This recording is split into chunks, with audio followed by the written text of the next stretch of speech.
प्रदेश छत्तीसगढ़। लोकतंत्र मतलब जमहूरियत, मतलब डेमोक्रेसी। लेकिन अब अनुशासनहीनता को घर में छड़े महाभारत को भी शायद यही नाम दिया जाता हो। तभी तो कांग्रेस अध्यक्ष पद के चुनाव को लेकर मचे सियासी घमासान में नौबत बगावत तक की आ गई है। लेकिन सीएम भूपेश बघेल इसे कांग्रेस का आंतरिक लोकतंत्र बता रहे हैं।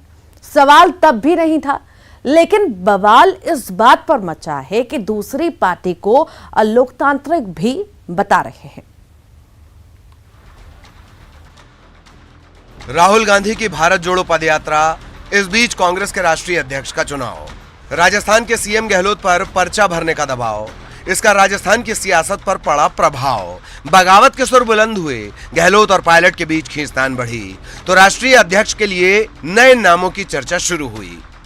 इतना सारा बैकग्राउंड बताने के पीछे की वजह यह है कि सीएम बघेल ने अपने ही घर में छिड़े सियासी संग्राम को लोकतंत्र का नाम दिया है।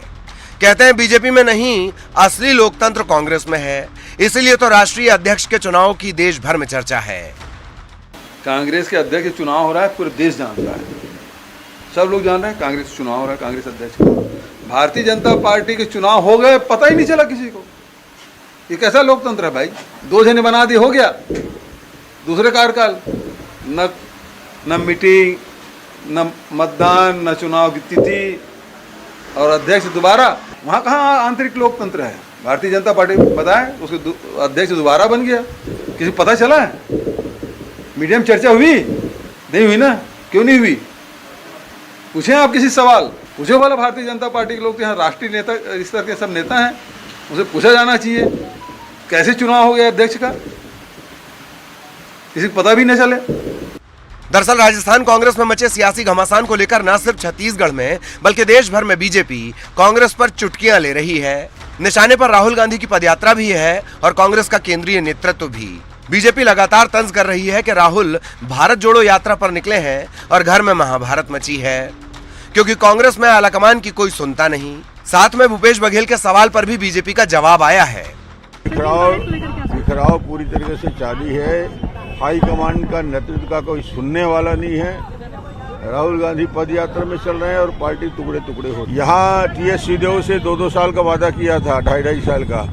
सचिन को भी वेटिंग लिस्ट में बैठाया है, जैसे टीएस बैठे है वैसे सचिन। ये धान की तैयारी में है क्या सर, अगर वो ऐसा कुछ सोचते हैं? अब क्या परिस्थिति बनती है उसका निर्णय राष्ट्रीय नेतृत्व। भारतीय जनता पार्टी लोकतांत्रिक पार्टी के तौर पर भारतीय जनता पार्टी का बूथ अध्यक्ष राष्ट्रीय अध्यक्ष बन सकता है, ये स्वप्न वो देखता है। और बूथ अध्यक्ष रहे हुए पूर्व में हमारे राष्ट्रीय अध्यक्ष बने, बूथ अध्यक्ष रहे हुए आज हमारे वर्तमान में राष्ट्रीय अध्यक्ष है। कौन क्या तय करता है? मुझे लगता है कि अभी तो उन्हें अपने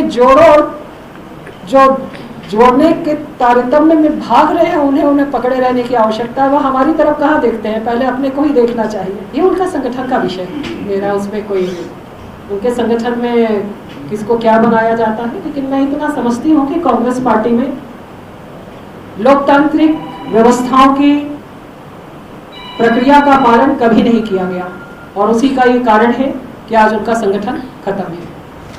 मौजूदा वक्त में कांग्रेस जिन हालात से गुजर रही है वहां बगावत की गुंजाइश बिल्कुल नहीं बची है। लेकिन इसे लोकतंत्र की खूबसूरती का नाम देकर पर्दादारी तो नहीं की जा सकती, क्योंकि अनुशासन ही शासन का सबसे बड़ा फॉर्मूला है और बीजेपी इसी नाम पर कांग्रेस की घेराबंदी करती है। लेकिन कांग्रेस इसे लोकतंत्र का नाम देकर दवा किए बिना काम पर निकल जाती है। Bureau report, news 18, Madhya Pradesh, Chhattisgarh.